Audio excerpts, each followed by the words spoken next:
This is Dr. Rob Harder with the Nonprofit Leadership Podcast, Making Your World Better. What does it take to be an effective nonprofit leader today? What are the biggest challenges? What are the biggest obstacles? How should nonprofits fundraise in an economy that is constantly changing? All of these reasons combined led me to start this show. And it's my hope that through this series, people can learn not only what it takes to be an effective nonprofit organization, but to hear from effective leaders who are successfully making a positive impact in their communities. We hope you enjoy the show, as together we hear how they are making their world better. This podcast is sponsored by DonorBox. DonorBox, helping you help others with the best donation forms in the business. Hello, listeners. I know that you love listening to podcasts, and I'm sure you love it when your nonprofit grows. But do you always know how to get the funding you need to grow your nonprofit? Well, be sure to check out our friends over at the podcast Grant Writing and Funding to find out how to grow funding for your nonprofit. Again, just look up Grant Writing and Funding podcast on your podcast player to increase your grant writing skills and learn how to run a successful grant writing business. You can also check out a free grant writing class at grantwritingandfunding.com/Rob. Well, funding is absolutely critical for all nonprofits. And there's a growing group of investors who want to invest in organizations and people who are really changing the world for the better. Now, here's my question. Is it possible to both fund the mission of a nonprofit, but also give a return to investors at the same time? Now, on the surface, this seems to be two very different and contrary purposes.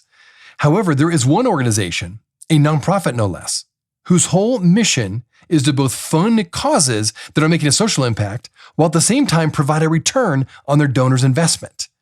My guest is Jasper Van Brakel. He is the CEO of RSF Social Finance. In short, RSF funds the changemakers. I think you're going to be both surprised and intrigued about how they're going about funding critical causes through this innovative funding model. Enjoy today's show.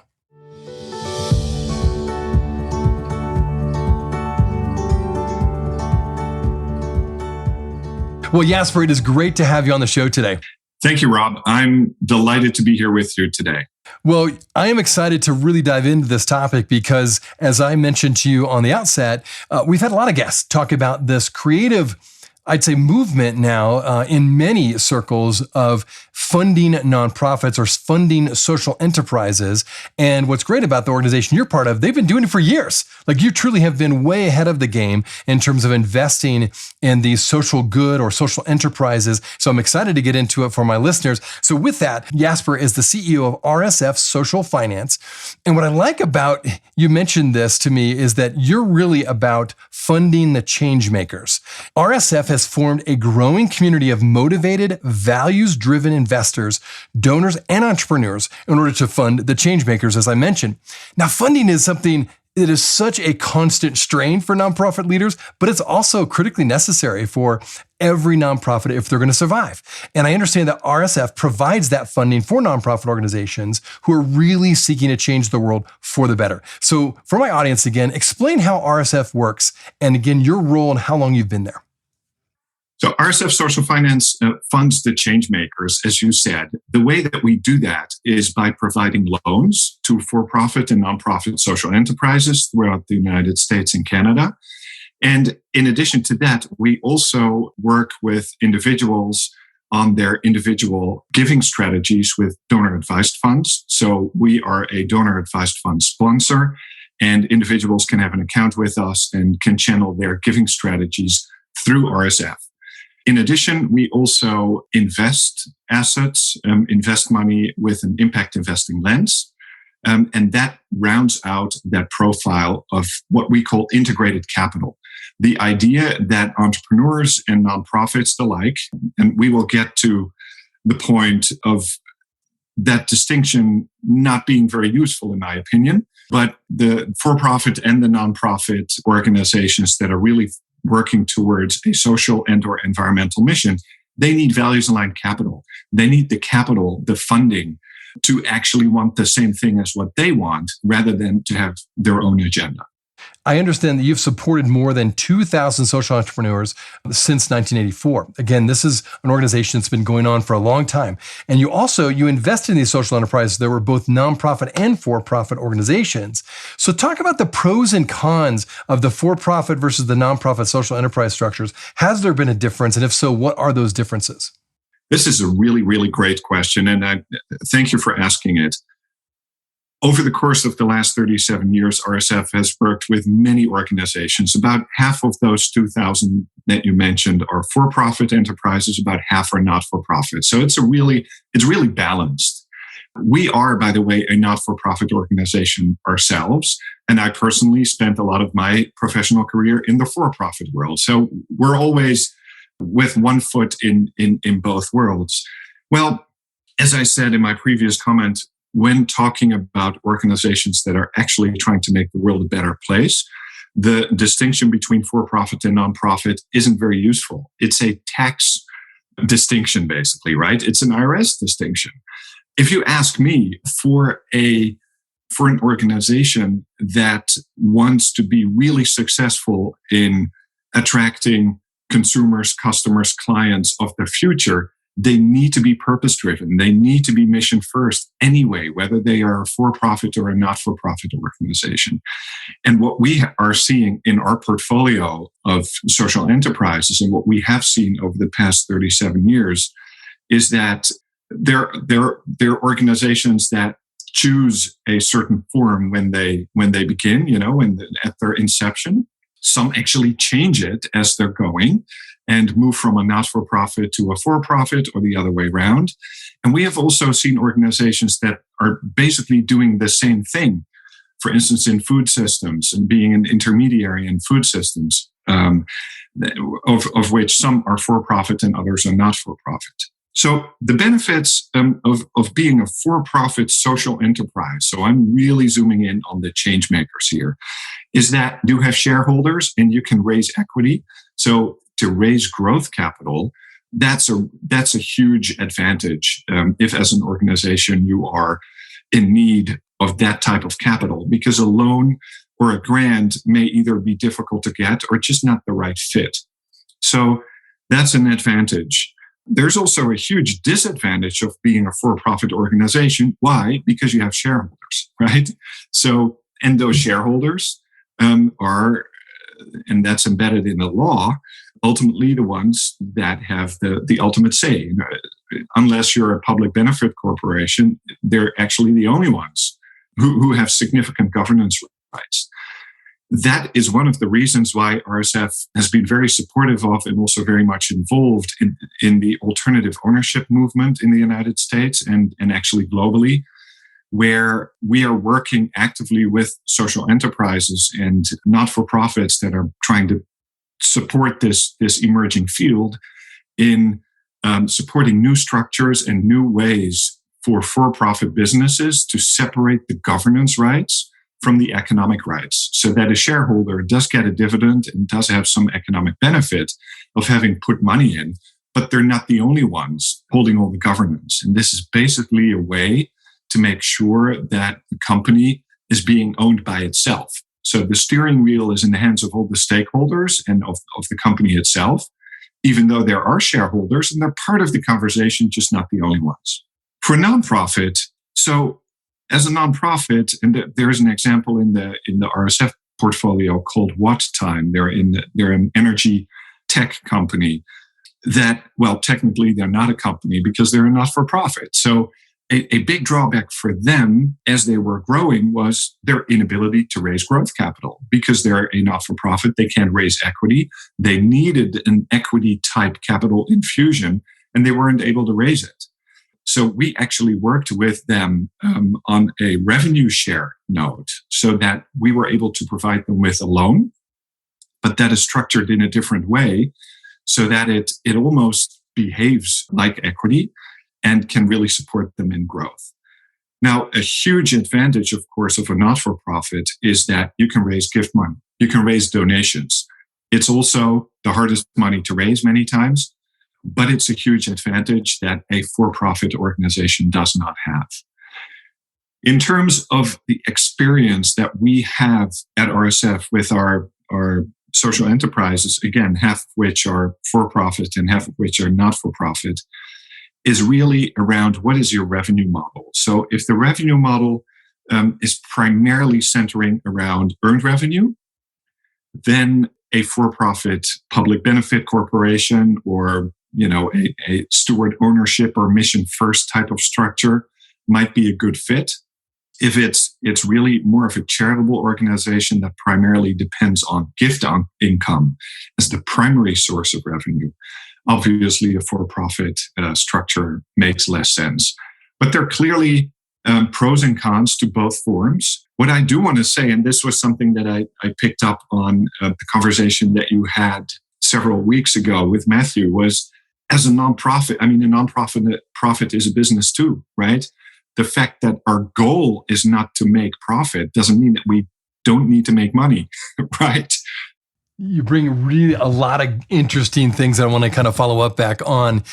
First, though, I want to talk about this whole idea of what you're doing when it comes to for-profit organizations. The reason I say that is I've had guests on the show that represent businesses, whether they have a social enterprise staff person actually on the role, so to speak, on the leadership team within a business, or we've also had businesses like Qualtrics that's based out of Utah that have a foundation and they do great work fighting cancer. And so in your role, do you foresee more businesses developing their own social enterprise within the company or developing a foundation, but that's still tied directly to the company versus investing in nonprofits that already exist? Do you see a trend one way or the other from your vantage point there at RSF?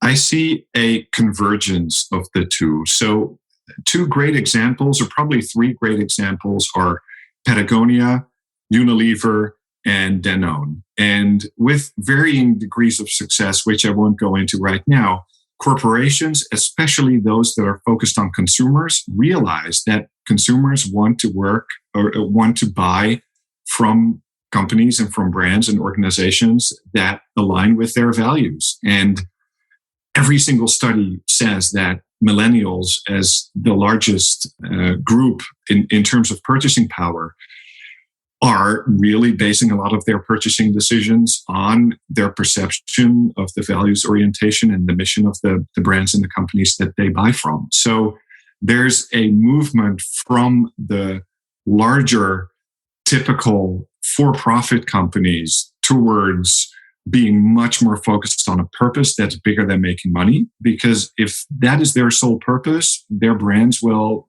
not succeed. And this is a trend that we have seen for a few years now, that a lot of those blue chip companies are buying up purpose-driven, for-profit, but it's sometimes also not-for-profit organizations, because they need to train that muscle and to build that muscle in order to be attractive for consumers in the future. So that's one trend.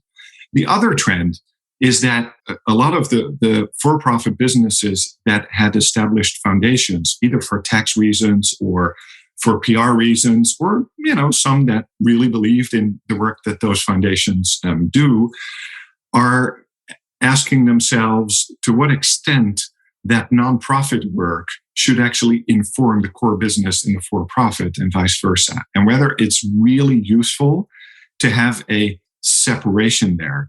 One example that comes to mind outside of the RSF context, but that I like to share when thinking about this, is the Coca-Cola Company, that has a huge not-for-profit initiative around getting drinking water in the hands of poor marginalized communities, for instance, in rural Africa.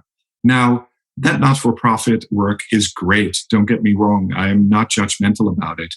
The big question that's up for me is, how is selling sugar water and making a ton of money out of that compatible with the issues that you're trying to solve in your foundation and in your nonprofit? So how do we think about, and also thinking about philanthropy? So to what extent does philanthropy help solve the issues that were created with the companies that made the money in the first place, right? And that's a major topic when thinking about for-profit businesses having a nonprofit leg, and consumers are increasingly asking critical questions about it. So the distinction, I think, is becoming more and more blurry. And the question really is, what is the value and the impact that a for-profit or a not-for-profit organization is generating? What are they actually doing that makes the difference? And the corporate structure is secondary. That's the trend I'm seeing. You've said something really interesting, and I think this is, my guess is my listeners will be thinking about this tension between, on the one hand, having a return on your investment, which you're providing your investors, but also a mission impact of these organizations and social enterprises that you're giving money towards. I know that it takes a while sometimes to have true mission impact, and it doesn't always have an immediate, return on investment in terms of financial, return. Tell us about a time where you felt that tension, where that this is the right organization, this is the right investment, but it wasn't really turning into a return on the investment in a quick enough time frame for your investors to feel good about it. Have you had that situation? If so, tell us about that tension. How did you resolve that? I feel that tension every day, Rob, every day. And it's a really fascinating topic, the whole story of returns, of financial returns. And the way that we think about this at RSF is that there's the vector of longevity, right? So how long, how patient are you until you need to see a financial return? So that's one element. But the other element is also, and this is quite unconventional, is, call it crazy, who gets the return? Right? So there may be a financial return. Who's the recipient? Who's the beneficiary of that financial return? Does it always have to be the financial investor at 100%? Or maybe not? And the way that we practice this at RSF is with the so-called community pricing gatherings. And a community pricing gathering is a quarterly meeting between investors in our loan fund and borrowers who borrow money out of the loan fund together with RSF.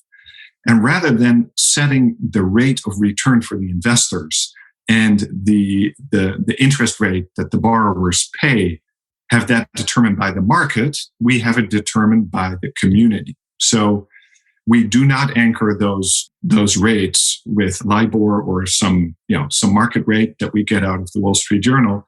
We have the community get together. Not everybody, because we have 2,000 investors and about 100 borrowers. So it's a selection, but it varies quarter by quarter. So we invite new people every time to participate.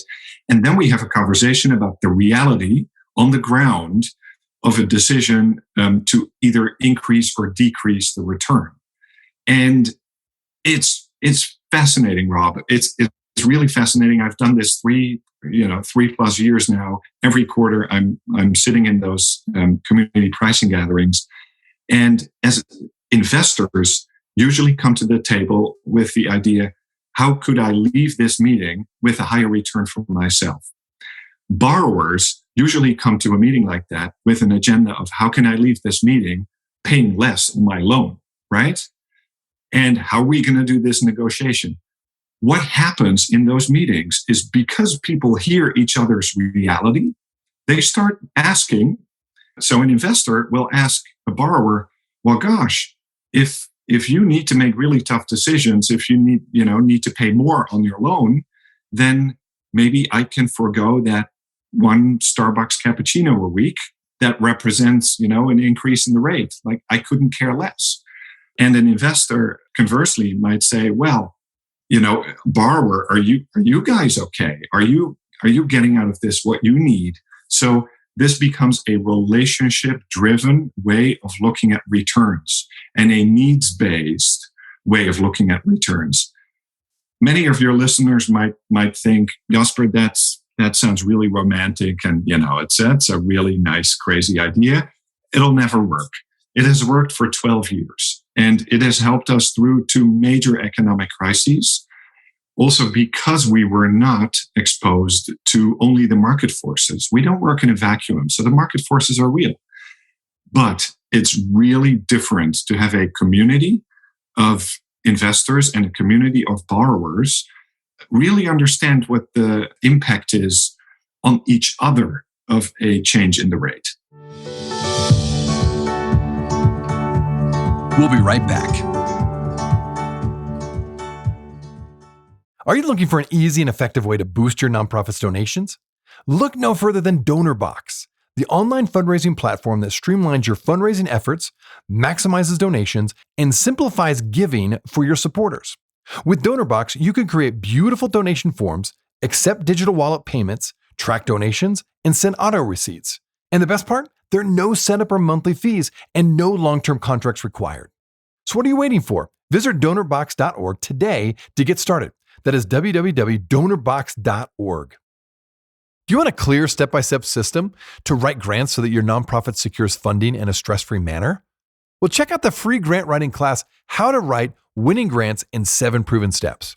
You will walk away with 7 nuggets of grant writing clarity and a free action workbook so you can start writing higher quality grants today. Just watch this free class now at grantwritingandfunding.com/Rob. Again, that's grantwritingandfunding.com/Rob. Hey friends, thanks so much for listening to the Nonprofit Leadership Podcast. If this is your first time listening to us, I want to make sure you're aware of a whole group of other episodes with fascinating guests that I previously interviewed. Just go to our website, nonprofitleadershippodcast.org. There you'll find numerous interviews of nonprofit leaders from all over the country and even from different countries, all trying to make their world better. I also want to encourage you to like, subscribe, and share this podcast with others. This will help us get this great content out to more nonprofit leaders just like you. Now, finally, if you want to get my monthly email update that contains more resources in addition to these episodes, it's really easy. Just go to my website at nonprofitleadershippodcast.org and simply type your email address in the top right-hand box, and you will be added to our monthly email update. And this way, you'll never miss any of the interviews or extra content from this show. And if you have any questions or comments, do not hesitate to email me. Thanks again for listening. Now back to the show.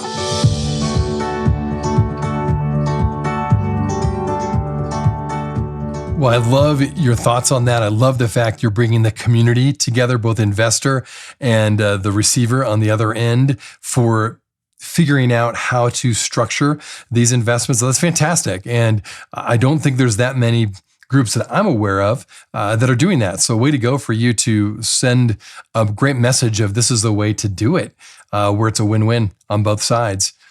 Now, mission, for all nonprofit leaders, mission drift is a very real thing, right? That can be an issue that every nonprofit executive director, a CEO, they deal with that. Every organization over time, particularly the longer the organization gets, is around, there's always that danger of mission drift and going into some area that, hey, maybe you'll get some funding for it, but it's really not your mission. You work with executive directors as well as nonprofit organizations when you invest in them to help them not do that, but actually to invest in something that really fits the founder's mission. So how do you go about picking the model that works best to make sure it matches that organization's mission?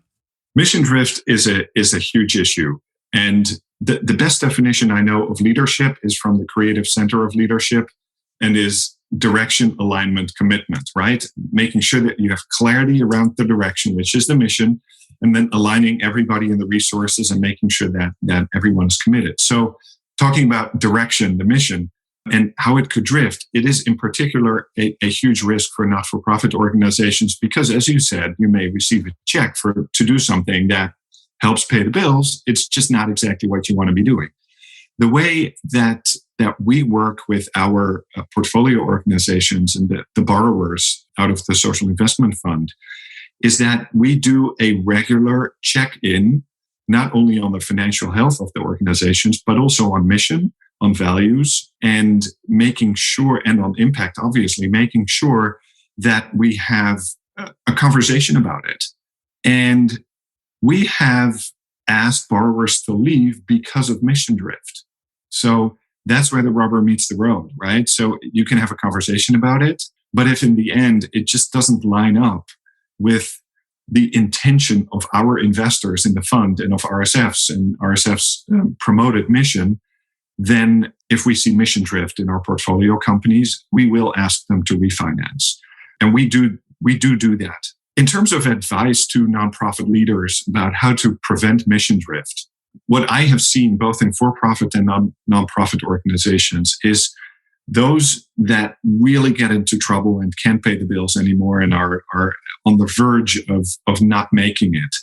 And I'm not talking about people getting into trouble because COVID hit or, some major external event hit, but those that are in serious cash flow issues, that usually precedes or that usually is preceded by a crisis in strategy, like not really knowing how to do it, which is usually preceded by an identity crisis and not having clarity on the mission. So, and it's kind of tracing back the spiral to where the issues originated. So, in my view, cash flow issues and financial health are a direct consequence to staying true to the mission. Long term, short term, it may not seem like it, but long term, it does. Now, if nobody is willing to fund your mission, you have a problem, of course. So then the question needs to be, do we have the right mission? Is this really something that the world wants and people are willing to support? Mission drift, I see it as one of the things that ultimately gets organizations into trouble because you stop aligning the resources around the actual direction of the organization and risk the core business. Excellent answer. I think that is really, for all my listeners, so important to hear. So I encourage my listeners to take notes if you aren't already, because that's so important about mission drift and how you have helped work with organizations to the point of if organizations are drifting on their mission, you actually ask them to basically no longer finance that organization. I think that's really getting down to the heart of the matter. All right, now we've already said this. RSF enables investors and donors to put their money to work for positive social and environmental impact. Now, how do you go about choosing which projects in which to invest? So we have 3 focus areas that you could find on our website and everywhere in all our materials. They are education and the arts, climate and environment, and then food and agriculture, which is basically natural products and food systems support. So we have an industry focus and we have expertise in those areas. We understand what it's like to operate an organization in those areas. So that's a first lens for our loans. And then another lens that we very consciously look at is, what's the overall social and or environmental impact that this organization has? What is their stated mission? What does success look like for them? And, in terms of, for instance, workforce development, social racial justice, supporting not only social enterprises that support marginalized communities, but also BIPOC entrepreneurs. So those are all lenses that we apply. They're not exclusive lenses, right? But those are elements that we look for and look at. And then, we obviously also look at the size of an organization, life stage. We typically don't do startups, but we're looking for a few years of operating history. There need to be some assets to make sure that that a loan is possible. So there are some hard criteria. And then it is really, and that's quite unique, then is really what is the community that surrounds that social enterprise? Who are the people? We're very relationship based. So, and this may sound wishy-washy, it is not. It's it's also a very data-driven approach. So certainly pre-COVID and post-COVID, that will be the case as well. Our lending team goes on a site visit with every single borrower, and we spend real time with them, getting to know people, getting to know the players, not only getting to know an executive director or a CEO, but really getting a feel for the place. We really want to understand what their business model looks like, which on the one hand helps us to really support them with integrated capital tools. So it's not only a check, right? It's also, who do we have in our network who might be a good fit for something they need? Are there people within our community that we could connect with them? So there's not only the monetary capital, there's also the social and network capital that we really want to put to work to support the organizations that we lend to. Excellent. Again, answer. Very good to know. I'm thinking that maybe some of my listeners may say, hey, we would love to have you consider investing in our organization, because we have some great organizations represented by the show. Now, another thing that I'd like to dive into a bit is your mission when it comes to the equity piece. Let me explain. Your organization states that you envision an economy rooted in equity, healing, and interconnectedness. In fact, your mission is to circulate capital to social enterprises for a more just, regenerative, and compassionate world. I think almost everyone would say, yes, more of that, please. That's wonderful. Good. I think so. But how do you do this practically? And what barriers have you run into as you've sought to really live out that mission? Great question. So there are a couple of elements to this. One is it doesn't only matter what is being funded, right? So what the organizations do, many of your listeners that, in the nonprofit world, they do amazing work. And I want to thank them for doing that amazing work. That's fantastic. That matters. That's the first thing. But that's not the only thing. It also matters who makes the decisions in those organizations. So who are the people actually making the decisions? And so that is something that we look at. So what's the makeup of a management team? What is the makeup of a board, for instance?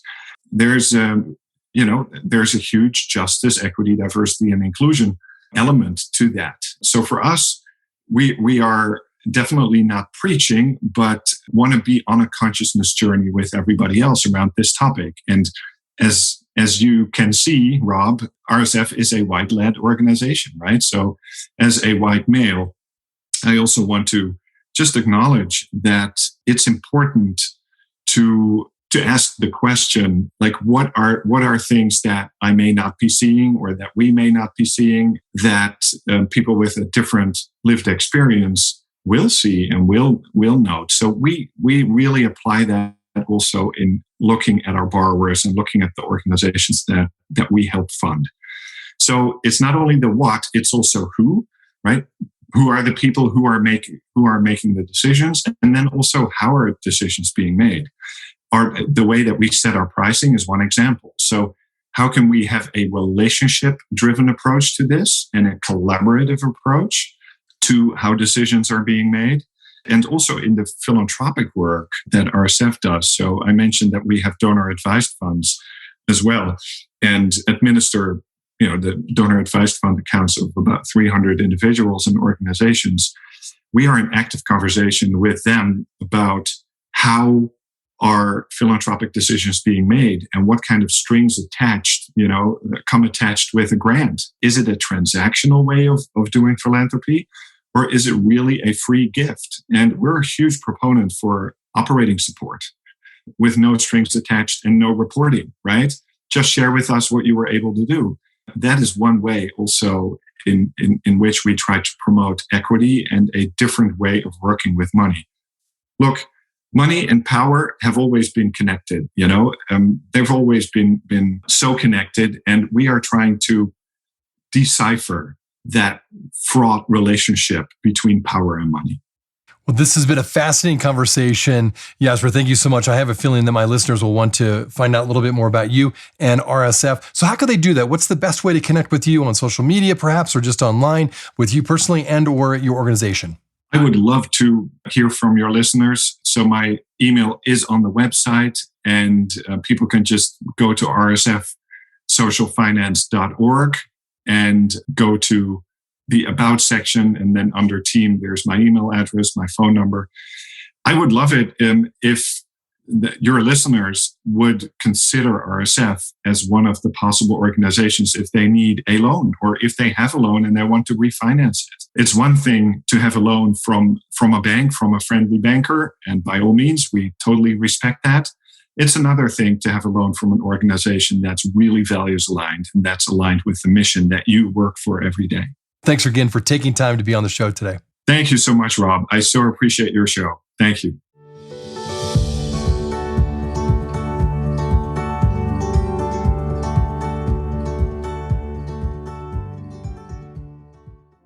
Hey friends, I wanted you to know that this podcast can be found on both iTunes and Spotify. If you're wondering how to find it, just type in the words Nonprofit Leadership Podcast and this podcast should show up. We also encourage you, when you go on iTunes, let us know what you think. Give us a review. give us a rating. We would love to hear what you think of this podcast, and your feedback will help expand this podcast to get it out to as many people as possible. You can also find other resources and interviews of past guests on my website, nonprofitleadershippodcast.org. Again, that website is nonprofitleadershippodcast.org. Thanks again for listening, and until next time, keep making your world better. This podcast is sponsored by DonorBox. DonorBox, helping you help others with the best donation forms in the business.